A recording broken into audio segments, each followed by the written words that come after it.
Bienvenue à tous. Aujourd'hui, je suis avec David Douillet. On va parler de sa société qui s'appelle Harvey. On va parler de son parcours. On va parler de la résilience dans le sport, dans l'entrepreneuriat. Et c'est aussi l'occasion de parler du financement participatif qu'on est en train d'organiser sur la plateforme Brix.co dont je suis le fondateur. Super projet situé à Biscarros, donc ça va être l'occasion d'en parler. On a déjà parlé hier avec Romaric, ton associé, mais c'est intéressant d'avoir également ton point de vue, ta vision par rapport à ce que vous faites, par rapport à ce que vous êtes en train de créer et aussi la raison d'être de la société, ce que vous êtes en train de mettre en place. Avant qu'on parle de tout ça, David, je me suis rendu compte que les jeunes générations te connaissent peu. Dans ma boîte, quand j'ai dit trop bien, on va financer un projet dont David Douillet est un des associés, moi, tu as bercé quand même une partie de ma jeunesse. Et les jeunes, quand je leur ai dit ça, ils ne savaient pas que tu étais judoka. Donc ça peut être pas mal que... C'est normal. C'est normal, tu vois, les Parce que nouvelles générations prennent le relais. tu es un vieux moyen et moi je suis un vieux tout court pour l'instant. C'est ça. Ouais, tu me fais mal.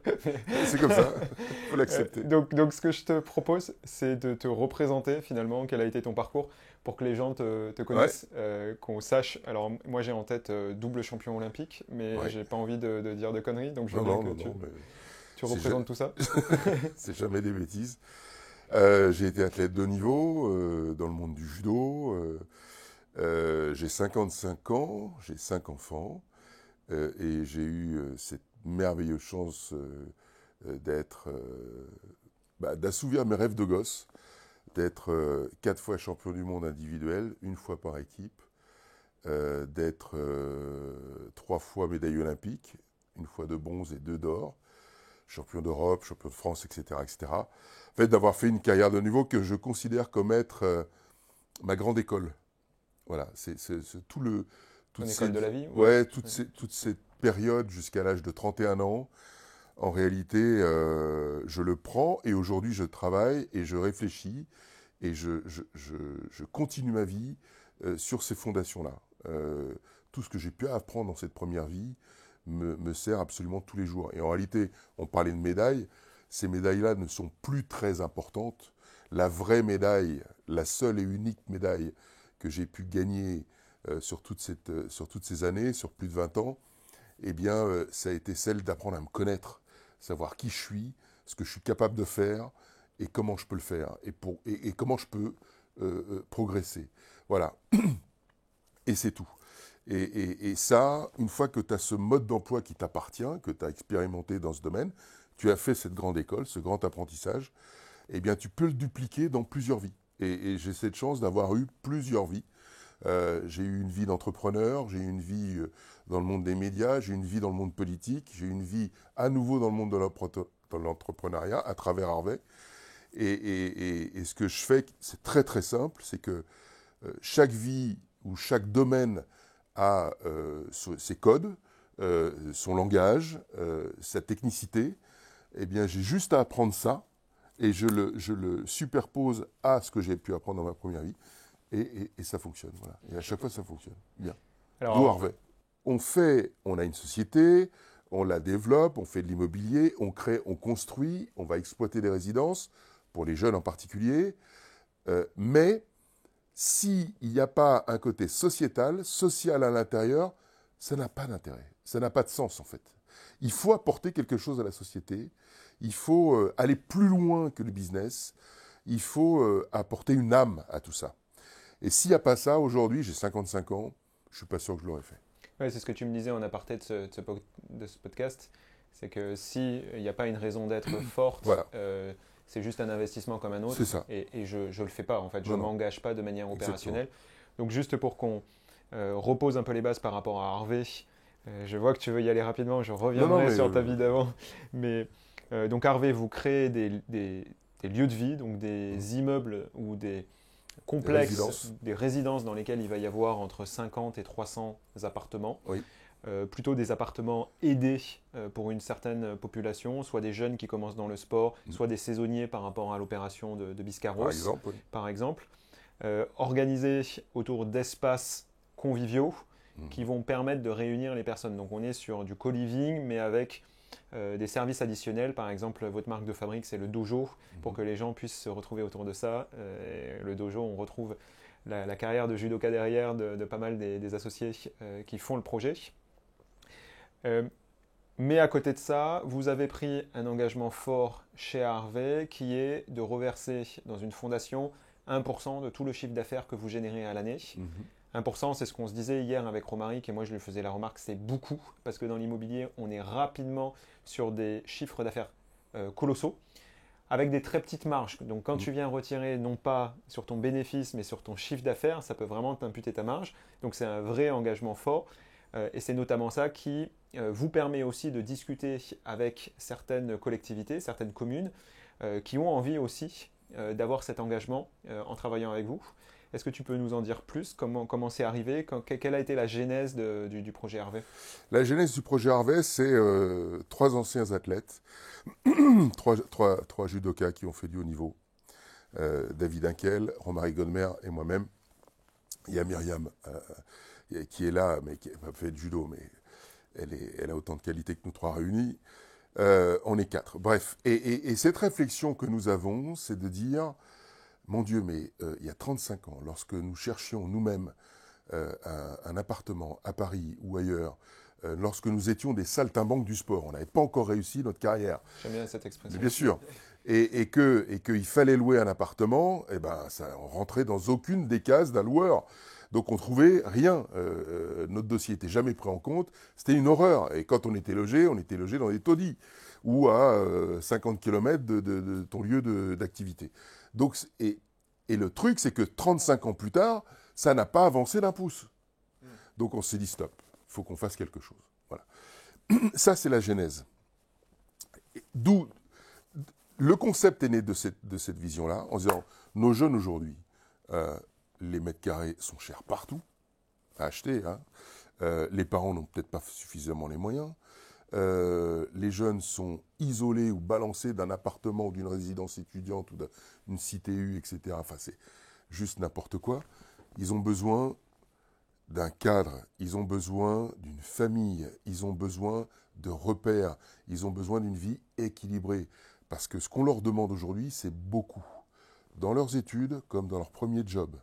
Et quelquefois, ces jeunes ont un double projet, comme nous l'avions à l'époque, avec un futur peut-être métier passion, une activité passion, que ce soit du sport ou de la culture ou ce qu'on veut. Tu n'es pas obligé d'être sportif de haut niveau pour rentrer. Bien sûr que non.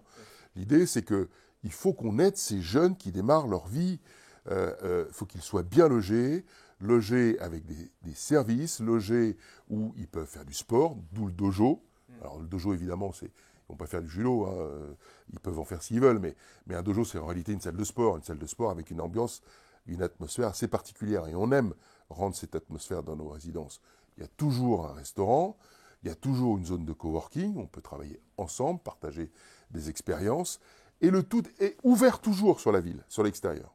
Oui, tu peux venir au restaurant. Tu peux venir au restaurant et être logé ailleurs, tu peux venir faire du sport et être logé ailleurs, tu peux venir coworker avec tes potes qui sont dans la résidence et vivre ailleurs. Bon, c'est pas le problème.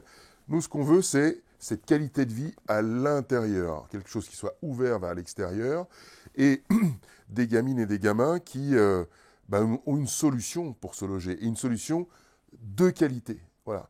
Et qui plus est, qui correspondent à leur mode de vie d'aujourd'hui. C'est-à-dire qu'aujourd'hui, un jeune, il a besoin de bouger. Il aura peut-être besoin de partir à l'étranger 3 mois. Il aura peut-être besoin d'aller en stage 4 mois ailleurs, etc. Il faut de la flexibilité. Et ça, cette flexibilité, il l'a chez nous. Il n'est pas scotché avec son appart qu'il a pris lui-même, où il a fallu qu'il ouvre son compteur d'eau, son électricité, son wifi, son truc. Il va être obligé de payer les 2 mois sur lesquels il n'est pas là l'été parce qu'il est parti travailler ailleurs ou je ne sais quoi, etc.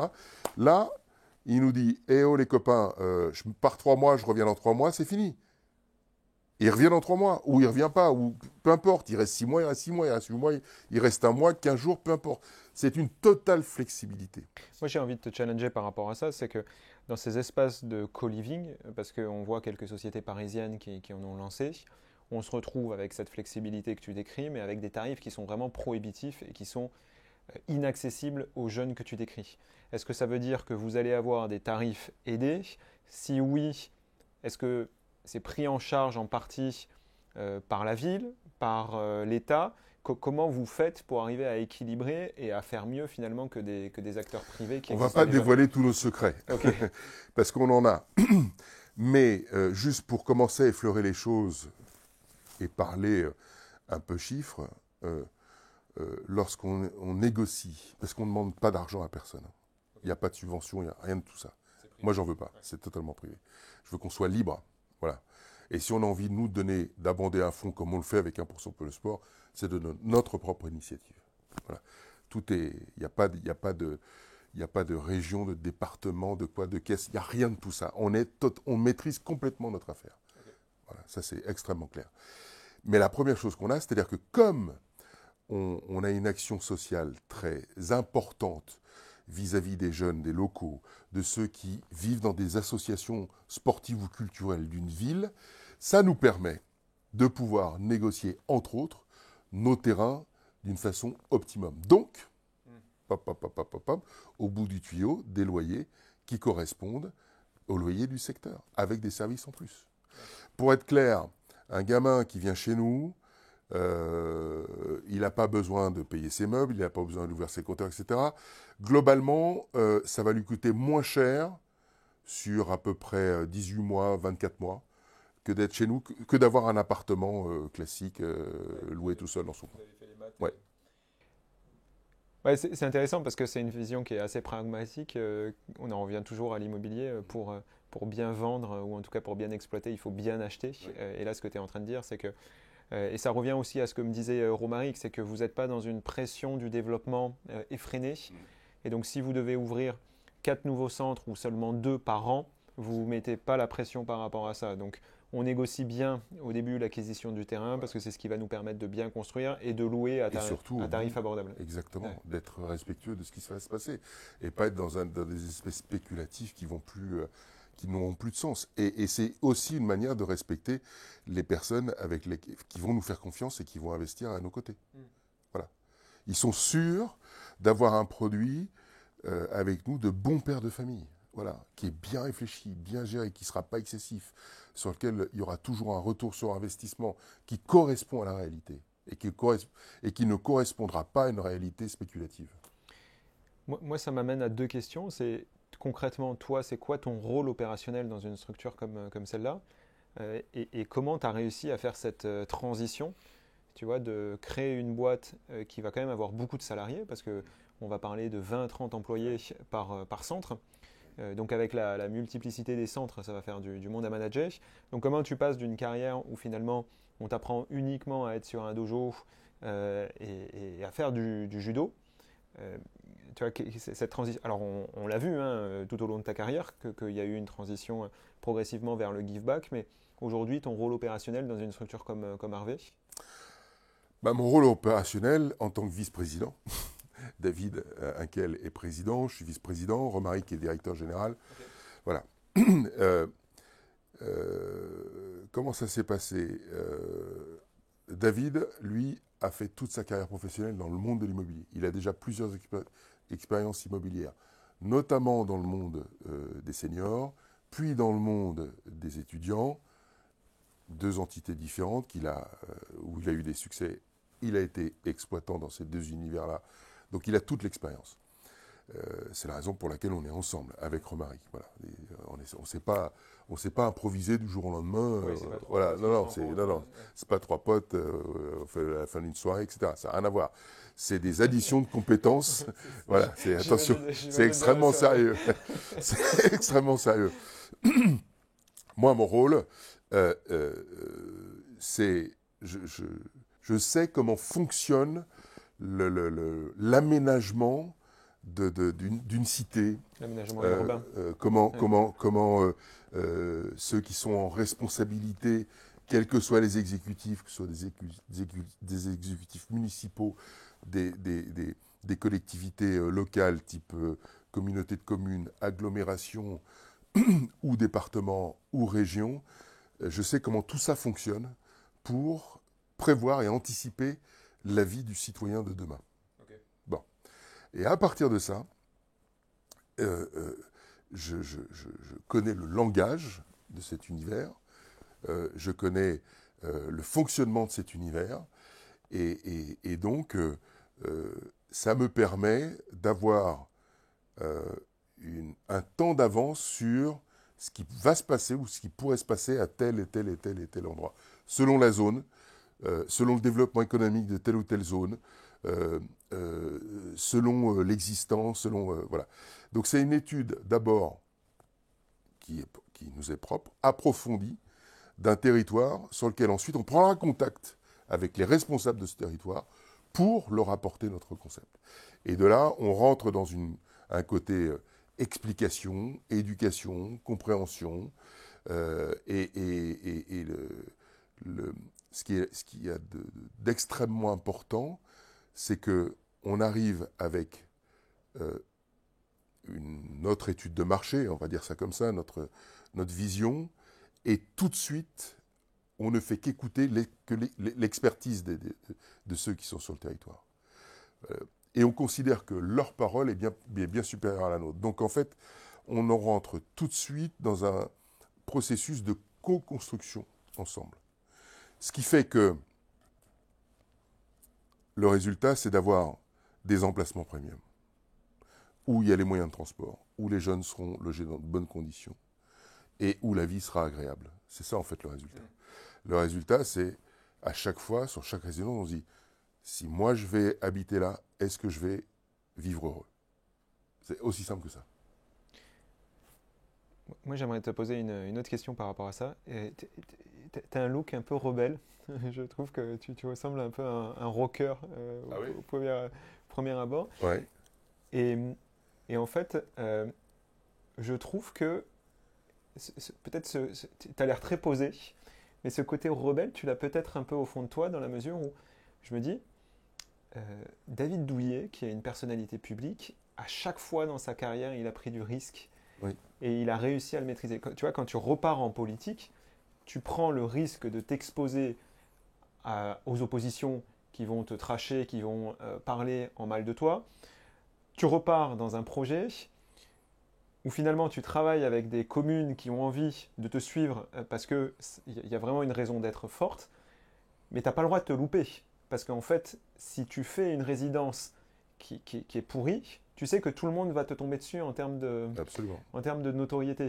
Donc c'est vraiment audacieux de ta part à chaque fois, et je ne dis pas ça pour t'encenser. Et ma question derrière, c'est est-ce que tu t'en rends compte? Est-ce que c'est quelque chose qui est voulu? Est-ce que tu dis il faut vraiment que je change les choses radicalement parce que c'est comme ça que je peux apporter? Tu vois, qu'est-ce que tu te dis à chaque fois?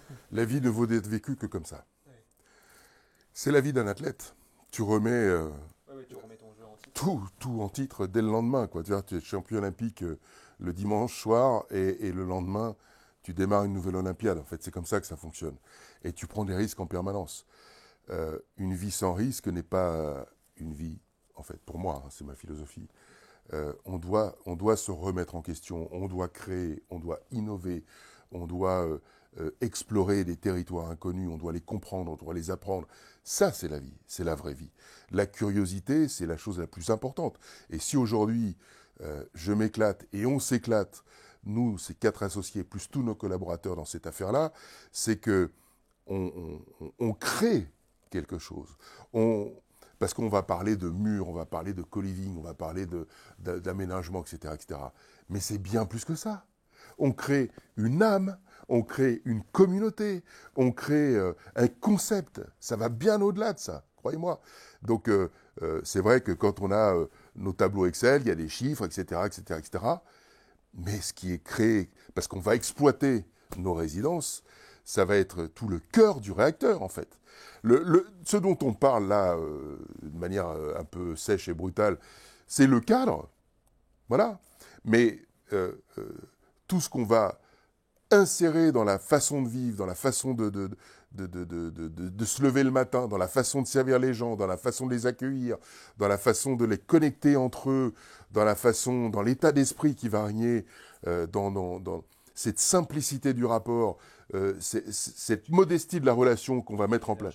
Mais bien sûr, ça va être extrêmement positif en fait, comme ça a pu être tout au long de notre vie. Je parle de tous les associés. C'est notre état d'esprit qu'on va mettre c'est notre cœur, c'est notre âme. Et c'est ça qui est le plus important en fait, qui est le plus dur à faire comprendre.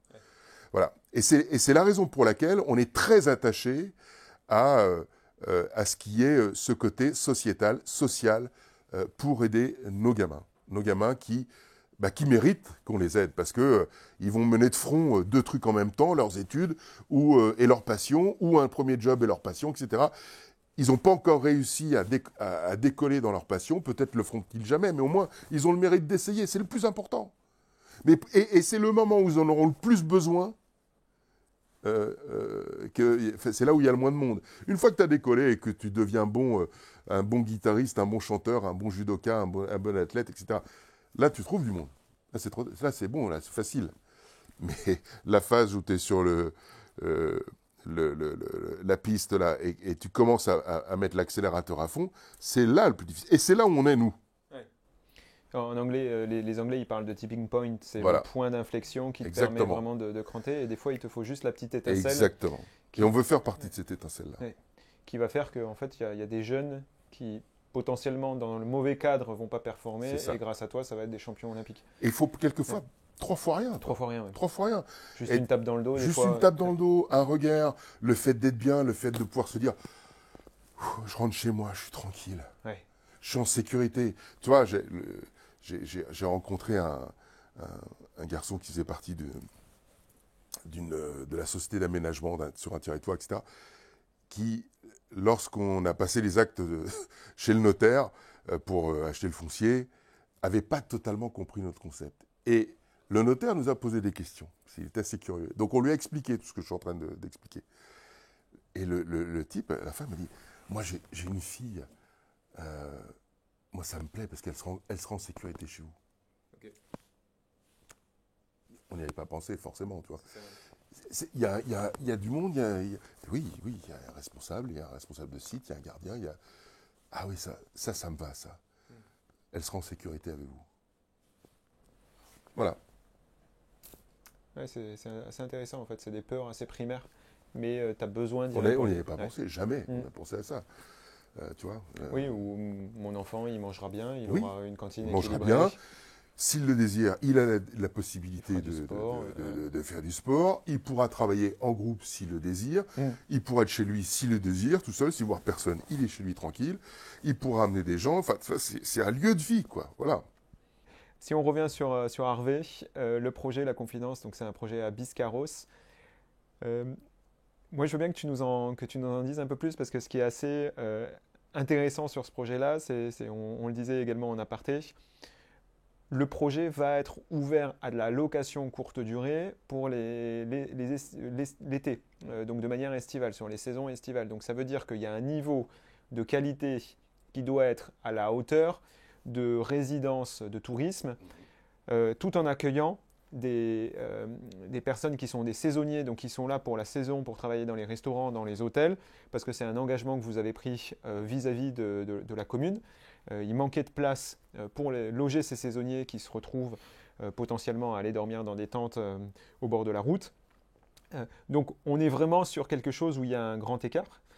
Comment vous le gérez et comment ça se combine en fait, comment ça vit ensemble? C'est assez simple. En fait, l'initiative de cette affaire-là, c'est d'abord avoir une vraie écoute vis-à-vis de l'élu. Et lorsqu'on arrive avec notre concept, parce que le siège est à Bordeaux, donc cette proximité avec Biscarrosse, elle est assez naturelle, l'élu nous renvoie cette demande en disant, voilà, moi j'ai un vrai problème, je n'arrive plus à loger mes saisonniers. Le cercle des commerçants, l'union des commerçants, ne sait plus par quel bout prendre ce problème, etc. etc. Est-ce que vous avez une solution? Donc on réfléchit et on se dit, voilà, des saisonniers pour une ville, une station balnéaire, c'est vital. C'est les rouages d'un bon accueil, c'est les rouages d'un commerce qui répond aux attentes de ceux qui viennent visiter, etc. Enfin bref, c'est une pierre essentielle à cet édifice touristique. Donc, plus ces personnes qui viendront travailler de manière saisonnière dans des saisons auront une vie agréable et une vie de qualité, et meilleurs ils seront dans leurs activités, etc. Enfin, on rentre dans un cercle vertueux. Donc pour nous, un saisonnier, c'est une personne qui doit avoir le même niveau de qualité que quelqu'un qui vient passer un séjour pour se reposer. Non, j'aime dans bien son habitation. la notion de cercle vertueux parce que, là, c'est pénurique les saisonniers. Toutes les stations balnéaires ont des difficultés à recruter des personnes pour la saison d'été. Et comme tu dis, ça va être déterminant pour la qualité de service vis-à-vis du touriste qui vient une semaine à Biscarrosse. Et donc, si tu n'as pas ça, les touristes ne reviennent pas. Ouais. Et si par contre les saisonniers sont bien accueillis, ils ont envie de revenir à Biscarrosse l'année prochaine parce qu'en fait les saisonniers en général ils font des saisons l'été, l'hiver et ils alternent. Et donc s'ils sont bien à Biscarrosse, ils reviennent à Biscarrosse, ça crée un accueil qui est sympathique, les touristes reviennent. Et la pompe est amorcée. La pompe est amorcée, c'est vertueux pour la ville qui va avoir des rentrées d'argent supérieures parce que le chiffre d'affaires des commerces est... Absolument. Donc je le comprends bien. Et donc on équilibre au fur et à mesure de l'année où il y aura besoin moins de saisonniers avec une ouverture plus sur les touristes qui viendront tamponner financièrement le bilan de l'année sur l'ensemble de la résidence. Ok. Avec peut-être possibilité d'avoir aussi des... Je ne sais pas s'il y a des étudiants trop à Biscarrosse. Moins. Des jeunes moins. Ouais. Ouais. Mais les étudiants sont les saisonniers. Bon, ce qu'on a dit hier avec Romaric, c'est que on organisera un pot sur l'ouverture de la résidence avec les investisseurs de BRICS pour justement que les gens puissent voir le niveau de qualité que vous avez sur la construction, que ça encourage aussi certains des investisseurs à potentiellement louer des studios, des résidences, des appartements qui seront au niveau de la résidence et à découvrir cette belle ville qui est Biscarrosse. Ouais, et leur dire aussi que... parce que c'est tellement vrai, c'est pas qu'un investissement financier, c'est un investissement social. Ouais, social, ouais. C'est donner du sens à son épargne. Donner du sens à son épargne. Il n'y a pas que l'aspect fric, en fait. Chez nous, quand vous investissez 10 euros, c'est 10 euros qui ont un sens, en fait. Voilà. Et qui vont aider aussi. Voilà. Qui ne sont pas simplement, qui ne viennent pas vers celui qui possède ces 10 euros et qui les prête pour obtenir autre chose, mais ça va aider à d'autres personnes. Voilà. C'est 10 euros qui se démultiplient. C'est là que je vais faire le petit disclaimer. Investir comporte des risques, donc n'investissez que l'argent que vous êtes prêt à perdre. Mais, comme le dit David, potentiellement, ces 10 euros vont créer le prochain médaillé d'or aux Jeux Olympiques. Peut-être, oui. Donc, vous avez un réel impact en accompagnant ce projet.